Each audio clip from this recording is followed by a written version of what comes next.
శ్రీమాత్రే నమః. జయ క్లాండేశ్వరి.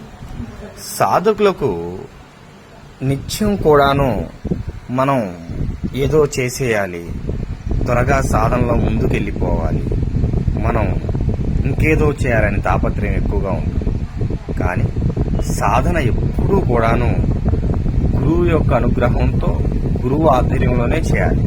ఎందుకంటే సాధన అనేది ముందుకెళ్లే క్రమంలో రకరకాల ఆకర్షణలు ఏర్పడతాయి.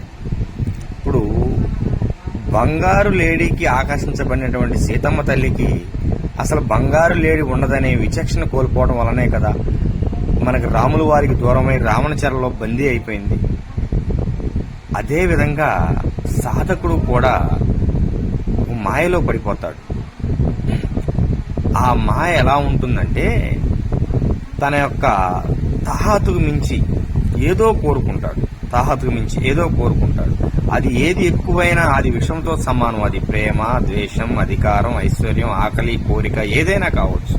అన్నీ కూడా విషంతో సమానం. కనుక సాధకుడు నిత్యం గురువు యొక్క పర్యవేక్షణలో ఉంటూ సాధనలో ముందుకెళ్ళాలి. మీకు సాధనలో ఏవైనా సందేహాలున్నా ఒకసారి కామెంట్ రూపంలో మీరు తెలియజేస్తే తప్పనిసరిగా మీకు